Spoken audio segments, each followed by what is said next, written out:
Député, la parole est à madame Laurence Abeille pour le groupe écologiste. Vous avez 5 minutes, madame la députée.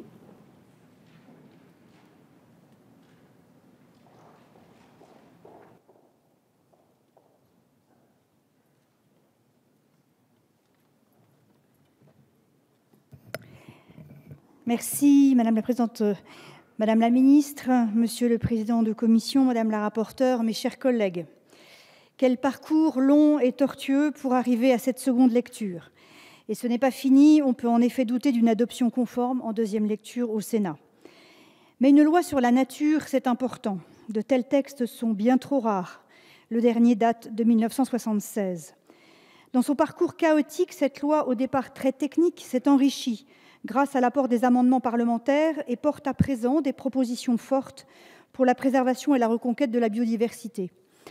Il dépendra de nos votes que ces propositions sur l'interdiction des pesticides ou du chalutage en eau profonde deviennent enfin réalité et que cette loi puisse réellement incarner un projet ambitieux pour l'environnement. J'ai envie de rêver à ce changement tant attendu, mais je connais la réalité des rapports de force politiques et le poids des lobbies. Alors bien sûr, je doute fort que cette loi devienne la grande loi de préservation de la biodiversité. Pourtant, nos concitoyens qui subissent tous, sans exception, les effets des pollutions diverses et variées, liées au mépris de notre modèle de développement pour la nature et les écosystèmes, attendent de nous des mesures fortes et du courage politique. Car la dégradation de notre environnement, l'érosion de la biodiversité s'opère à un rythme soutenu.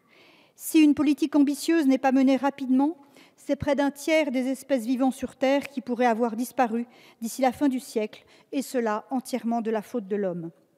Rien ou quasiment rien dans ce texte ne va dans le mauvais sens, et c'est plutôt un sentiment d'inachevé qui en émane. On aurait dû, on devrait faire plus, aller plus loin. Intégrer l'Office national de la chasse et de la faune sauvage, par exemple, aurait utilement complété le projet de l'Agence française de la biodiversité. Mais le lobby de la chasse, bien représenté dans cette Assemblée, en a malheureusement décidé autrement.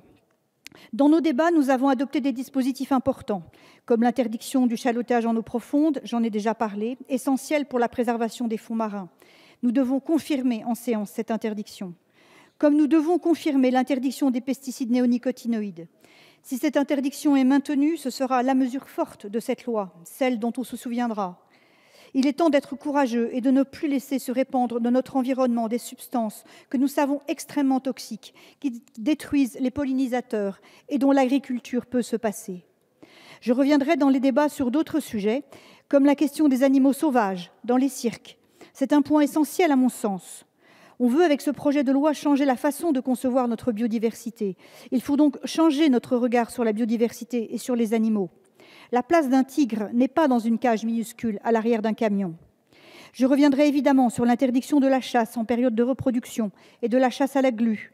Il est juste incroyable que par calcul politicien, certains en soient à nier l'impact de la chasse à la glu sur la biodiversité. Je reviendrai sur la question de la compensation écologique. Il faudra parvenir à mieux border les limites de cette compensation, même si je me félicite des avancées obtenues en commission. Concernant le préjudice écologique, les dispositions prises doivent être à la hauteur des enjeux. L'affaire de l'Erika avait permis de mettre en place une jurisprudence solide en la matière. Il est impératif que la loi garantisse un niveau d'ambition a minima équivalent à cette jurisprudence.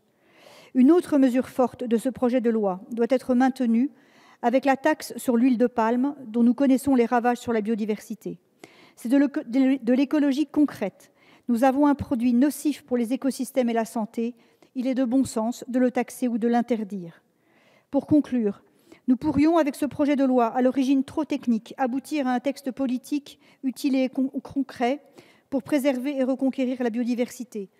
Un texte qui parle à nos concitoyens, soucieux de la dégradation de leur environnement, de plus en plus pollué, soucieux de leur santé, soucieux de l'état dans lequel nous allons laisser la planète aux générations futures. Je vous remercie.